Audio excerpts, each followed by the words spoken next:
Welcome to the Stephen Mansfield Podcast.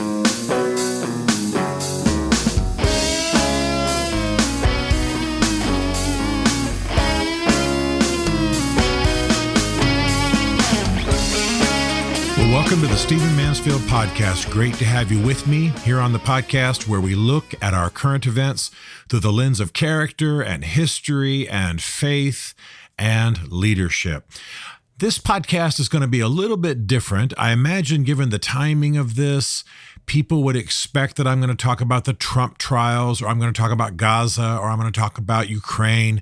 And those are being well reported, and I've talked about them before, so I'm not going to talk about what's sizzling in the headlines. I am a historian and a cultural analyst, and I often believe that what's really shaping society, what's really important, is not sizzling in the headlines, but is evident in art and culture and in social mores and in literature. And this helps us predict the future and know what's going to happen in our generation. And so that's what I want to talk about today, because as an historian, one of the things we do, and particularly, by the way, as a Christian historian who's trying to understand people and the surgings of their heart and the hunger of their souls and what's going on culturally, often what we're looking for are parallels.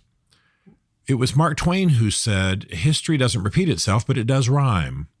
And I think that's very, very true. You can't say, okay, 1850 is exactly like 1750, or 1920 is exactly like 2020. That's of course not going to be the case. People change, cultures change, technology changes, etc. However, it does rhyme. You can see certain parallels. You can find periods of time where you can sort of fold the paper over, the pages of history over, and see these two societies side by side, these two periods in history, and you recognize something really, really powerful. Well, that's what I want to do today, just for a few minutes, is talk to you about what film and television can show us about where a people are, okay? Now, let me just give you an example first, and then I'll actually look at something about our society right now that I think is very, very revealing. I talk about my age all the time. I'm open about my age. I am just about to be 66. I'm 65 now. I was born in 1958. Now, just for a moment, picture 1958. It's 13 years after the end of World War II. And what's the dominant thing in most people's minds? Well, the Cold War. Right? We are just a few years away from the Cuban Missile Crisis. There's a global tension between the West and the Soviet bloc. Nuclear weapons are new, atomic weapons are new, and people going to public schools at that time in the United States would have drills where they were told to get under their desks, and that somehow if an atomic weapon or later a nuclear weapon was dropped, that being under their desks would protect them. I mean, they all knew it was folly. And so a generation rose up with fear and with an awareness that we might be annihilated. And it affected a lot about culture and about society. And that generation, by the way, would have been the baby boomers. I obviously was a little bit young. I was born in 58. But those born right after World War II, who are perhaps 13 years old by the time I'm born, 1958, they're going to school. They're having to get under their desks. They're sitting in classes where the constant conversation is about being annihilated and weapons and communism versus the free world and so on. So how does that play out in art? How does that play out in television? Movies were big at that time. Hollywood was big, but television really told more of the tale. So, for example, in the year I was born, 1958, the hot thing on television were Westerns. It was actually almost comical. Some of you who grew up in that era, you remember some of the TV shows, Gunsmoke, etc. I'm going to talk about a few of them. But what would a Western say about that period in time? Well, you had good guys and you had bad guys, and there was a battle for control of the town. And often that control was determined by weapons. and who was good at their weapons and who had most of them.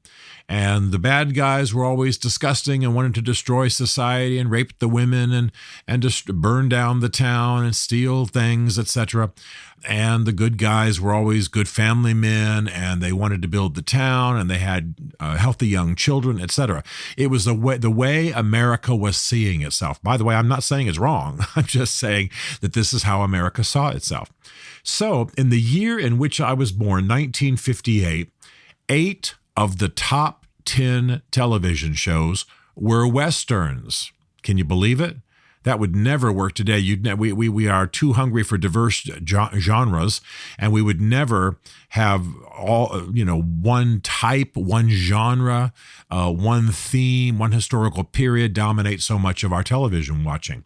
However, the number one show in 1958 was Gunsmoke. The number 2 show, I'm sure all of you, even the young, know what Gunsmoke is. The reruns run all the time. Number 2 was a television show called Wagon Train. These 2 shows had a huge portion and were very highly rated, a huge portion of the of the audience.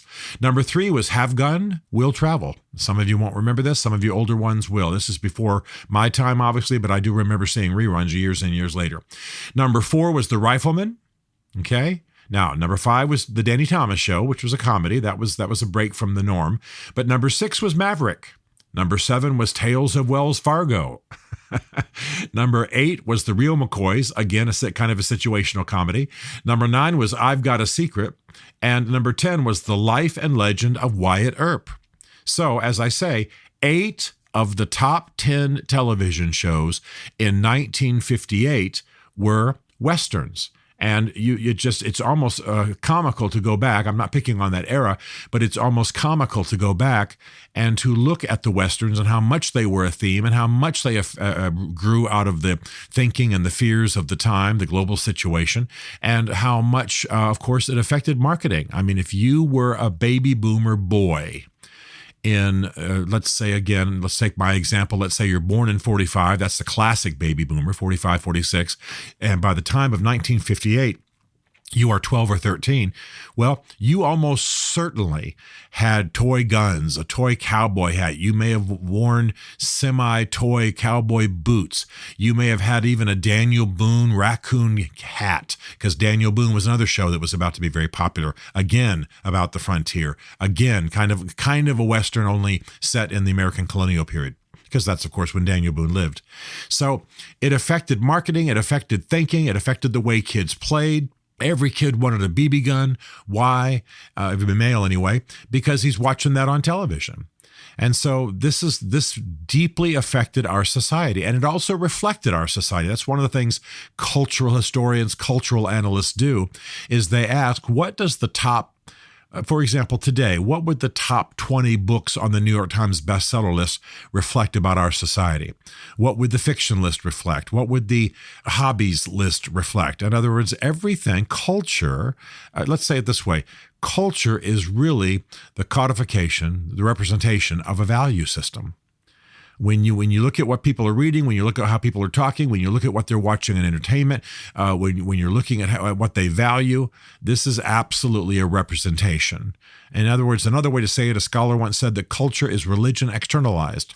It's what we believe played out in the external world. Well, it's interesting to me, that's 1958, and I'm not going to park this conversation there.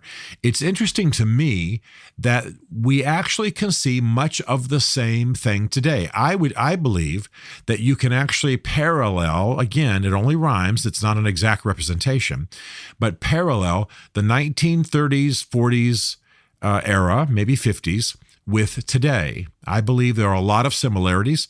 Think about it, 1920s, 30s, 40s, that era, we're in between 2 wars.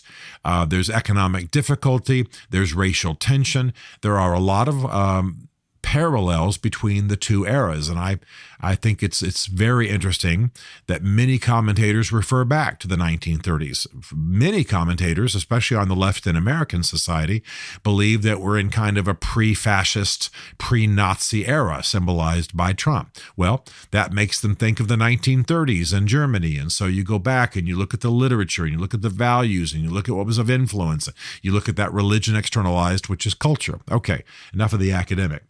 Well, what I'm intrigued by today is that so many of the movies, the movie franchises that are popular in our society actually come from the 1920s, 30s, 40s, etc. They actually come from that era.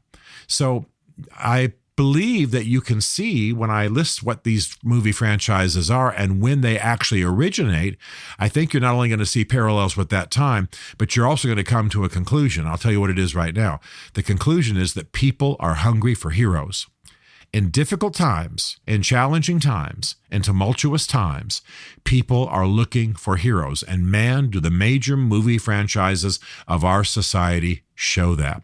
But what's interesting to me is that those major movie franchises largely arise from the 20s, 30s, and 40s. That's when that literature arose. Let me give you an example. This is not everything I'm about to list perfectly fits the model I just gave you in the same way that not every movie or every TV show in 1958 was a Western, but I think it's enough to confirm the thinking. Okay, so one of our major movie enterprises today, and also television, by the way, on PBS, is Sherlock Holmes. It was written in 1887. Okay, this is a little bit of the outlier. The first Sherlock Holmes movie was 1900. In other words, that's 137 years old. Good guys, bad guys, smart guys figuring it out. That's the theme you want to keep your eyes on. But think about it. This is one of the outliers. From 1887 is when, of course, Conan Doyle wrote the Sherlock Holmes series. And then the first movie ever made about Sherlock Holmes, called Sherlock Holmes Baffled, it was 1900. Okay, number two is this. Middle-earth, the whole Lord of the Rings series. This is some of the biggest movie franchises of our era. It was written in 1937. Again, written in 1937. And the first Lord of the Rings film, 1979. In other words, the literature, the thinking, the values, the story, let's keep our eyes on the story, is 87 years old, originating in 1937. It comes from that era, post-World War I, where you've got good guys and bad guys, and we're a little disoriented about how we battle for the good against evil and so on. Will character prevail? And where is the wisdom for our age? And all of that kind of thing. Everybody wants a Gandalf. You understand what I'm saying? Superman is another one of the major franchises of our era. It dates from 1938, 1 year after Lord of the Rings was written. So the Superman originates from 1938. The first movie was 1948. It originates from that era. Think about it. A person with superpowers, as we would say today, arises from another planet, actually, to come to our planet and to save our world. Constantly intervening, constantly upending bad guys, constantly rescuing the downtrodden, the poor, the victims. Very, very important theme. Very, very important idea. And notice again, it comes from that era. It comes from that 30s, 40s era where this is the theme. People are upset. People are between wars. We could be wiped out. They want intervention. They want a hero. They want somebody to intervene. I'll move a little faster now because you'll be familiar with these franchises. Batman, written in 1939. First movie, 1943. Batman's huge today. There's going to be another Batman movie very soon. Well, why do we like it? Again, smart guy, cool outfit, technology, moves to rescue Gotham City, moves to rescue the victims. Everybody wants a hero. Everybody wants to be rescued. And in difficult times, confusing times, violent times, times when annihilation is possible, that's what people reach for. And notice that we're reaching for actual stories that arose largely, other than the Sherlock Holmes series I just mentioned, in the 30s and the 40s. James Bond, written in 1953. Movie, Dr. No, first movie, 1962. Again, reflecting that era. Spider-Man, 1962. First movie, 1977. Again, we are repeating an era. We're repeating a thinking. We're cycling through. The Avengers is one of our big movies, 1963. It was first made in 2012. Doesn't quite fit the image. But think about these other movies and these other film franchises that are decades and decades old. They evoke an earlier era. For example, in 1977, you had the rise of the Star Wars franchise. Well, what is the Star Wars franchise about? It's about the evil empire. It's about Darth Vader. It's about the evil in a man's soul. It's about Yoda the wise man giving wisdom. You understand what I'm saying? It's got a lot of Lord of Rings thinking in it, but it's the same mentality: good versus evil, rescue, the common man arising to do heroic things. That's a lot of what Lord of the Rings is about. How does the Hobbit leave his pipe in the Shire and go and battle evil in the world? That's the theme we want. Then you've got Indiana Jones. Then you've got Harry Potter. I realize that's more recent literature, but literary analysts will tell us those are literary series that reflect an earlier era.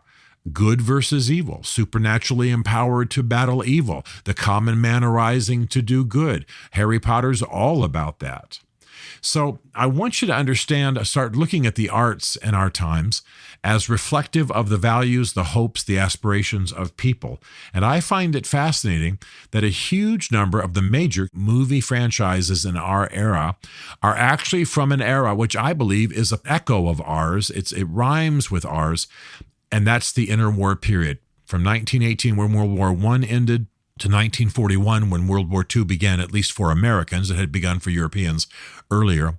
And a lot of the literature, a lot of the franchises, a lot of the stories that we are reviving in our era and reveling in our era come from that time, because there are parallels. People were afraid. Economic upheaval was huge. Economic storms, even though the U.S. economy is actually better than most people think, according to the surveys. The fact is that this was a difficult time. Racial tensions, rising fascism. Germany was beginning to move towards what would lead us into World War II, et cetera, et cetera, et cetera. So pay attention to these things and notice that in our time, what are people looking for? They're looking for a hero. And almost all of our movie franchises are about the heroic. It's about rescue. It's about people with superpowers. And I want to make one more comment. We just had the worst Memorial Day weekend for American movies in 30 years. You probably can't even name for me the movies that aired or premiered on Memorial Day weekend. It was the worst Memorial Day weekend for American movies and the theaters in 30 years. And I'm going to tell you one of the reasons why. I'm certainly not a movie industry analyst. But if you want to know what people are going to want to watch, if you want to know what people are going to want to revel in and spend for an expensive ticket and all the popcorn and Coke and M&Ms that a movie theater requires these days, apparently, if you really want to know what's going to make people get in their cars and drive to the theater, you've got to look at what they're aspiring to, what themes they want to revel in at a given time.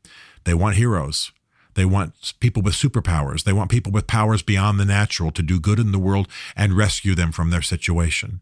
And I don't know the exact movies that rolled out over Memorial Day weekend, but the top one was Garfield. Now, it's perfectly fine to have a cartoon that is entertaining, but you're not going to build a record-breaking Memorial Day weekend with something like that. People are hurting.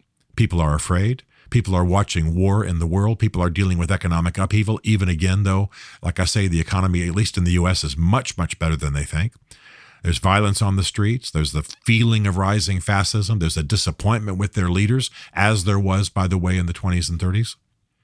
And so people are turning to the stories of the heroic. Why would Lord of the Rings, more than a century old, be such a prominent thing right now? And by the way, I like to get on, when I'm flying on airplanes, which I do about every 5 minutes, I like to watch what people are reading. You can't believe how many people are reading Lord of the Rings. Why? It's about good versus evil. It's about the common man rising up, leaving his shire to go battle evil.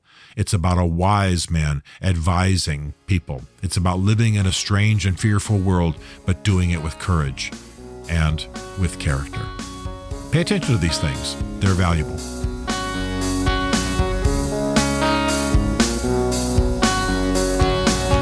Stephen Mansfield is a New York Times best-selling author, a popular global speaker, and senior fellow for public leadership at Palm Beach Atlantic University.